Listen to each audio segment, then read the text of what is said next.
Petit Jornal. Inteligência e irreverência em doses diárias.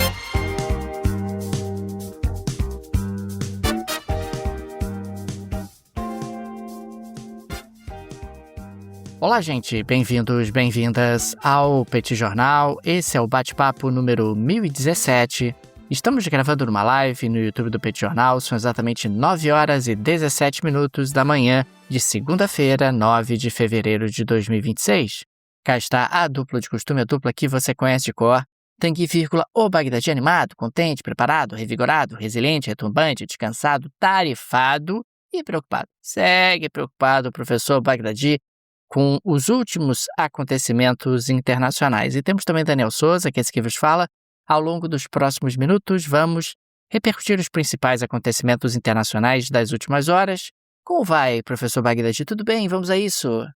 Tudo bem, Daniel Souza? Vamos lá para esse bate-papo 1017. Um prazer estar aqui mais uma vez para começar mais uma semana, essa semana que antecede o Carnaval. Lembrando, semana, né, a gente segue normalmente ao longo dessa semana agora.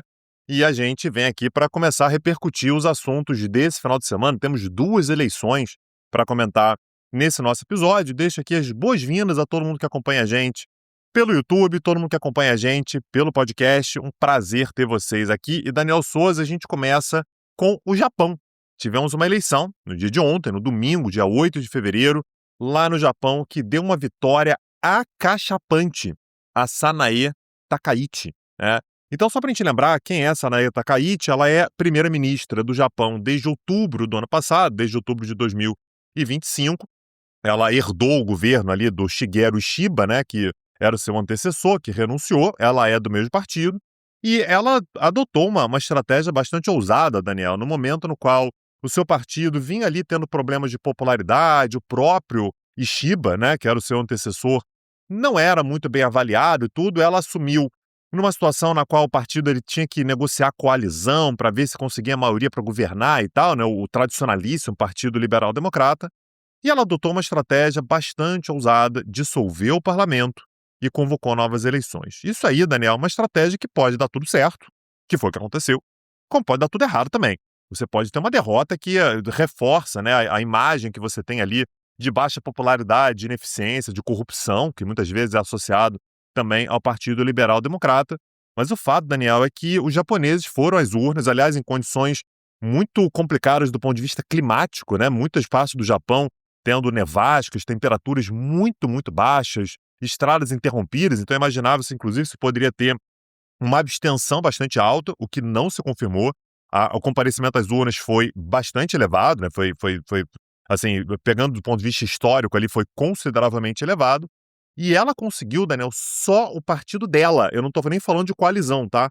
Só o partido dela conseguiu 316 das 465 cadeiras. Vou repetir, 316 cadeiras sobre um total de 465 cadeiras na Câmara Baixa.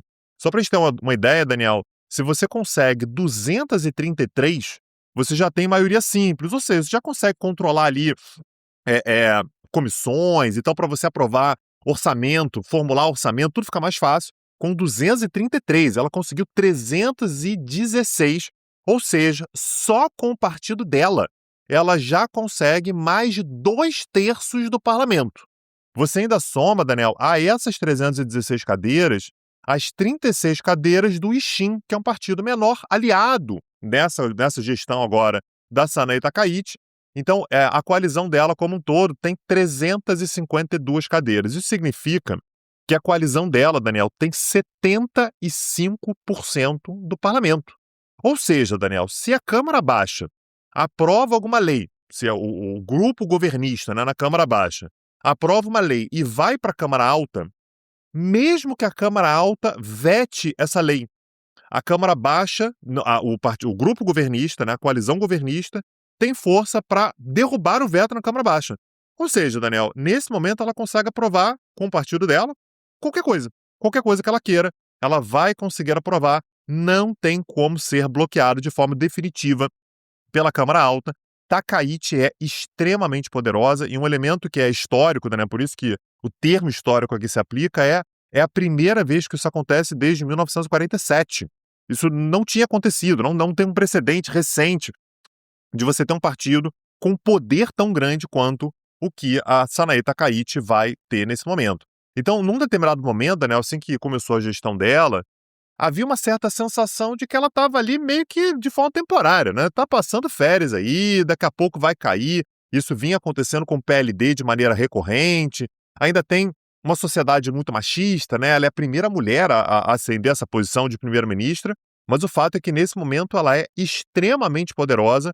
E aí isso traz, Daniel, uma série de preocupações com relação à questão econômica, né? Me parece que ela tenta seguir determinadas práticas que vêm lá desde o Shinzo Abe, e que eu queria que você explicasse pra gente por que está gerando preocupação, apreensão. Então, a matemática que tá difícil de fechar aí, né?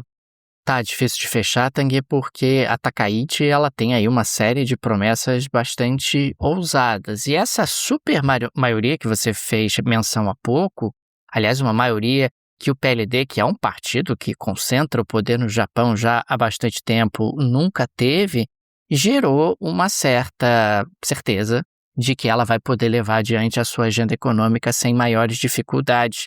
E na sua agenda econômica você tem, por exemplo, congelamento por 2 anos. Congelamento, no caso, é a suspensão, né?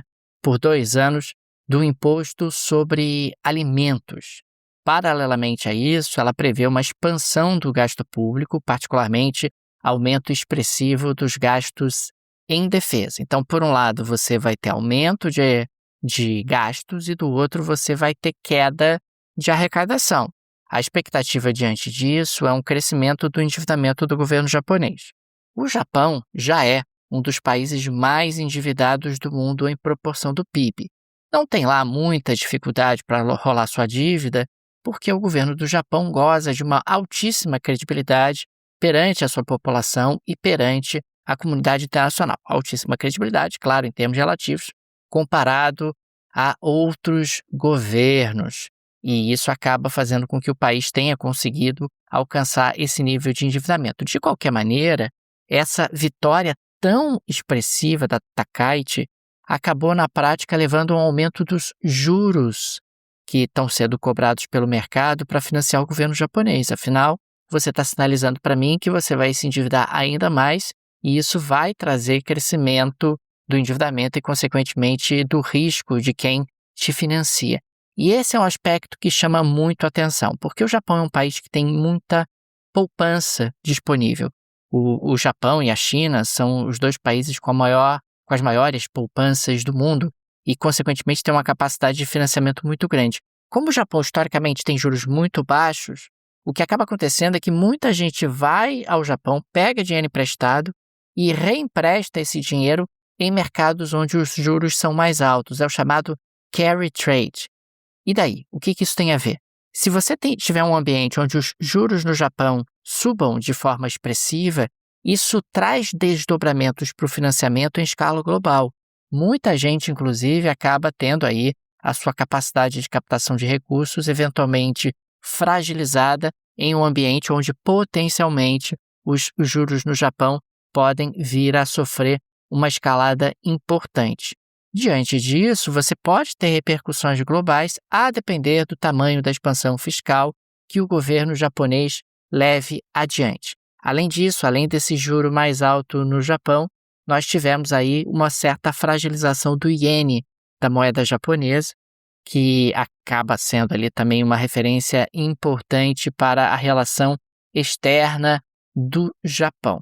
Vamos acompanhar, Tanguy, se ela vai ter condições, através dessa expansão fiscal, de impactar de maneira relevante o crescimento japonês. A bem da verdade, nos últimos pouco mais de 30 anos, o Japão tentou a expansão fiscal como mecanismo de aceleração do crescimento em diferentes oportunidades e o resultado não foi lá dos melhores. De qualquer maneira,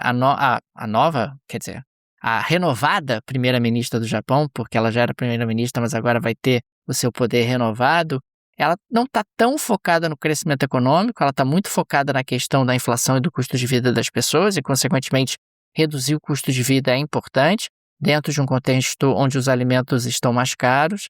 E ela também me parece muito focada em questões geopolíticas, o posicionamento dela recente em relação a Taiwan, até sinalizando ali para os Estados Unidos uma certa aliança ou uma tentativa de fortalecimento da aliança parece ser um aspecto importante que se soma, obviamente, à decisão de ampliar os investimentos em defesa.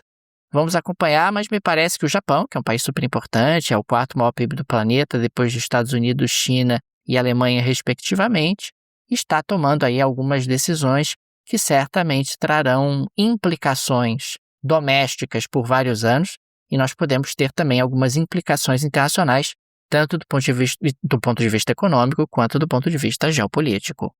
Do ponto de vista internacional, Daniel, a gente teve uma reação de Donald Trump, né? Donald Trump disse que a vitória dela, né, que na verdade que é a Sanai Takaichi, tem o seu endosso total, né? Então, sinalizando aí para uma parceria que ele aparentemente vai valorizar bastante. O Trump não tem feito isso com muita gente, né, Daniel? Até aliados tradicionais têm sofrido com uma certa ou frieza ou hostilidade aberta por parte do Trump, mas ele falou de endosso total a esse novo governo de Sanai Takaichi. Outro governo que também deu apoio muito rapidamente, aliás, foi o primeiro, né? Foi o presidente taiwanês, o Lee Ching-te. Ele foi o primeiro líder estrangeiro a felicitar a Sanai Takaichi, falou sobre a expectativa de um futuro mais seguro, mais próspero. É importante lembrar que Taiwan é o pivô da renovação das tensões entre o Japão e a China durante o governo da Sanai Takaichi, né? A Sanai Takaichi disse que se os Estados Unidos forem ajudar Taiwan numa eventual invasão chinesa, o Japão vai ter que apoiar os Estados Unidos, né? E isso acabou gerando, portanto, uma crise com a China, e a China alertou para a possibilidade de você ter a ascensão de um governo ainda mais nacionalista e confrontacionista. Então, a tendência é que a gente tenha uma manutenção do cenário, né, de um Japão cada vez mais hostil à China e vice-versa, e de uma relação cada vez mais próxima com relação a Taiwan e com relação aos Estados Unidos. E, Daniel Souza, tá chegando o Carnaval, e eu sei que tem gente que tá ouvindo a gente e que tá pensando assim, pô, depois que passar o Carnaval, eu vou entrar no eixo. Eu vou começar a fazer exercício, me alimentar melhor, eu vou voltar a ir pra academia, vou voltar a dar aquela corrida, e a gente tem aqui, Daniel, uma companhia para você que é a Insider Store. A Insider Store tem todas as roupas que você precisa para ir trabalhar? Sim. Para ir para bloco de carnaval? Sim. E para ir para academia quando acabar o carnaval também. Aliás, se você já está focado aí, entra lá na Insider Store, dá uma olhada. Se não, já dá uma olhada para o que você vai precisar para quando quiser voltar à forma. A Insider Store tem tudo que você precisa lá, com 10% de desconto para você que é cliente da Insider Store e 20% de desconto para você que nunca fez nenhuma compra, né? Você que é cliente novo. Vale a pena demais. Tem uma série de opções, inclusive, para ir para academia, tanto para homens quanto para mulheres. Você tem uma série de opções de cores, né? De modelagem, o que te interessa mais, o que não interessa. Troca facilitada também. Tudo lá na Insider Store, só com o link que está na descrição desse episódio. Aliás, Tanguy, nesse final de semana eu fiz um deslocamento grande, né? Vim visitar minha família aqui na Austrália e enchi a minha mala de roupas da Insider. E eu fiquei muito impressionado com o peso da mala, Tanguy. Você sabe que no final a mala ficou levinha, de verdade. E, consequentemente, dava para levar mais coisas e, consequentemente, a Insider, além de oferecer roupas de qualidade, roupas bonitas, o tempo todo oferecendo bastante inovação, ainda tem esse tipo de praticidade. Você pode colocar mais peças na sua mala, porque elas acabam sendo muito leves em função de toda a tecnologia disponível nas peças da Insider Store. Link no descritivo, aproveitem aí as condições especialíssimas e para os amigos e amigas do Petit Jornal. Daniel Souza, já falou sobre uma eleição, falando sobre a eleição japonesa, eu queria saber de você sobre a eleição portuguesa. Parece que a gente não teve uma grande surpresa, né? Mas traz pra gente o cenário, o que você espera pro futuro próximo aí? Tem zero surpresa. Realmente nós tivemos no segundo turno, ou segunda volta, como se diz em Portugal, a vitória do António José Seguro, que é o candidato do Partido Socialista. Depois de 20 anos, Portugal voltará a ter um socialista na presidência. Desde Jorge Sampaio, em 2006, isso não acontecia. Depois do Jorge Sampaio veio o Cavaco Silva, que era do PSD, que é centro-direita. E depois do Cavaco Silva veio o Marcelo Rebelo de Sousa, também de centro-direita, também do PSD. Agora nós teremos o Jorge Seguro, que derrotou de forma bastante expressiva o André Ventura, foi algo em torno de 66,8% a 33,1%, né? Então você teve aí uma diferença bastante expressiva entre os dois candidatos, uma vitória acima dos 33 pontos percentuais, e era o previsto, era o esperado. O que a gente observa é que houve uma escolha ali por uma certa moderação e por uma certa tradição. Desde a Revolução dos Cravos, a política portuguesa ela é fundamentalmente controlada por esses dois partidos, o PS pela esquerda e o PSD pela direita. O que acaba acontecendo é que algumas pessoas consideram que os dois partidos são muito parecidos. Algo não muito diferente acontecia no Brasil. O PSD e o PSDB e o PT, tinha muita gente que dizia que era a mesma coisa, os dois são iguais, etc. Em Portugal também tem esse tipo de discurso. E é nesse tipo de discurso que o André Ventura tenta ganhar espaço, dizendo são sempre os mesmos, me deem uma oportunidade, eu tenho aqui uma agenda diferente, etc. Mas o André Ventura, com o seu Chega, gera muita resistência, ele é um candidato mais radicalizado e, consequentemente, isso traz aí uma série de inquietações. E o que acabou acontecendo foi que o Antônio José Seguro, no seu discurso de posse, acabou destacando justamente que foi uma vitória da democracia. Inclusive, essa foi uma bandeira encampada por ele. E mais ou menos como eu havia dito há algumas semanas, a expectativa era que ele vencesse, e o PSD, que atualmente tem o primeiro-ministro, ficaria um pouco à parte, não colocaria azeitona na empada do PS, porque sabia que, digamos assim, gravitacionalmente, a vitória iria ali para o PS sem maiores dificuldades. O Chega não era exatamente uma ameaça. O PSD, inclusive, em diferentes oportunidades, já assumiu compromissos públicos de não se associar ao Chega, de não se coligar ao Chega, e tem cumprido esse compromisso. Mesmo tendo bases, às vezes, super frágeis, coligações super frágeis para governar, eles optam por não se associar ao Chega.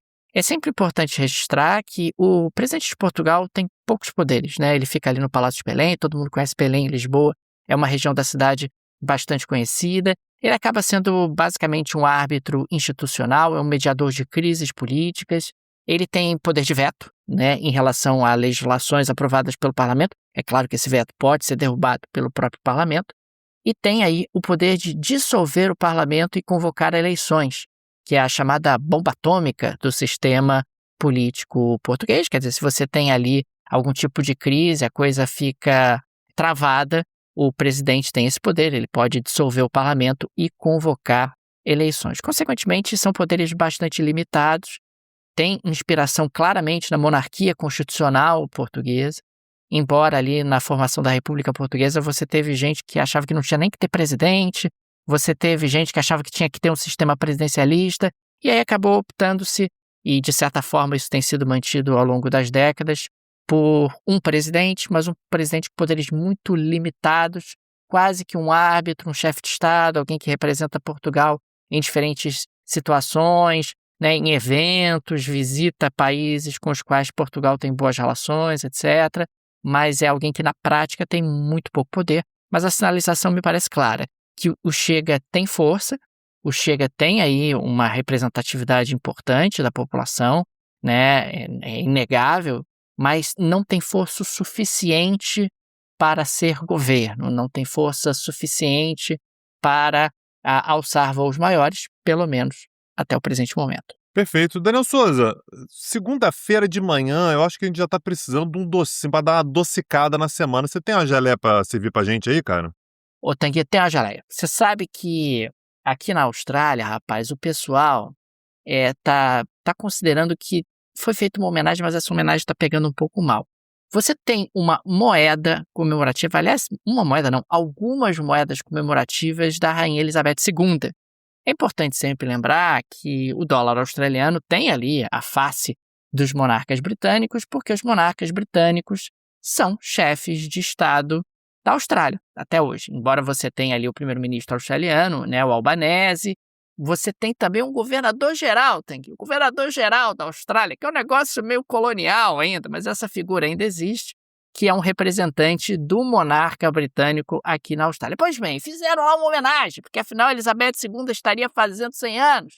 Aí fizeram uma homenagem, colocaram a face dela em algumas moedas, etc., moedas comemorativas. Eis que Tanque, não parece com ela. Eu achei um pouco esquisito. O pessoal que está assistindo aqui a nossa live, inclusive, vai ter a oportunidade de ver a face de nossa Elizabeth na moeda. Achei que tá um pouco esquisito, assim. Mas o governo australiano se defende, dizendo que as pessoas estão acostumadas com a imagem de Elizabeth de perfil e que dessa vez resolveram colocar a Elizabeth de frente e que, consequentemente, gerou um estranhamento, etc.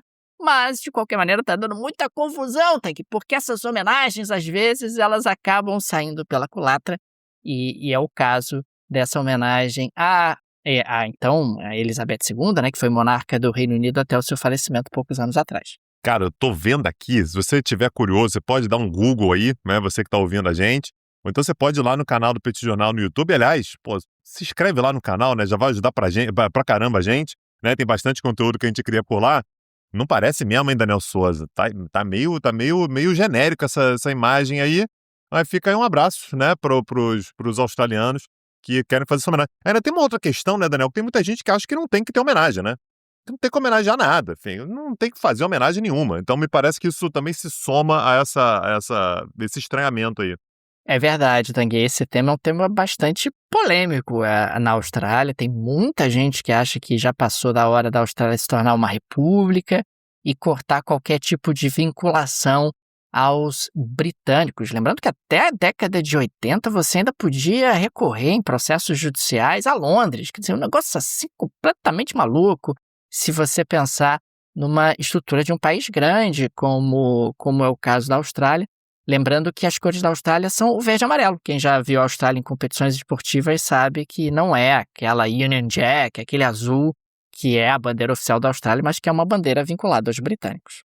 É isso, Daniel Souza. Ó, hoje mais tarde temos mais um episódio. A gente grava hoje um pouquinho mais tarde do que o normal, né? A gente vai gravar hoje às 22 horas. Você está convidado, se quiser assistir a gravação, a partir das 22 horas, o horário de Brasília, né? Não o horário de Sydney.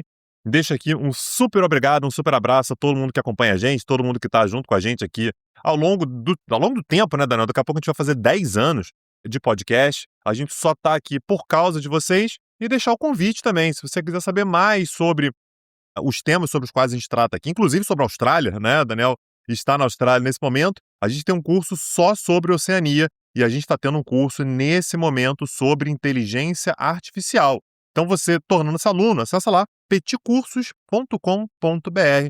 Você tem acesso a todas as aulas já gravadas em todos os cursos que a gente já ofereceu, além também das aulas ao vivo que a gente oferece toda terça-feira às 19 horas. Acessa lá, que eu tenho certeza que você não vai se arrepender.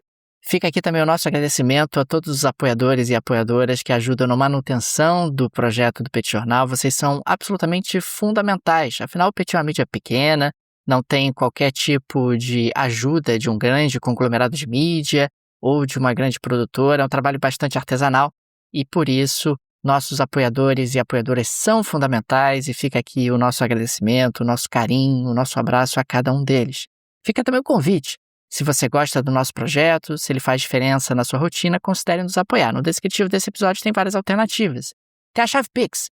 É uma maneira prática e instantânea de apoiar o Petit Jornal. Dá inclusive para ativar o Pix recorrente, chave no descritivo desse episódio. Temos também o link do Apoia-se, o link do Patreon, que acaba sendo muito bacana para quem vive no exterior.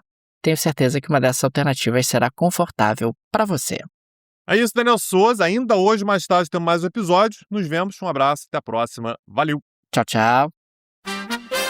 Petit Jornal. Inteligência e irreverência em doses diárias. Acesse www.petitjornal.com.br.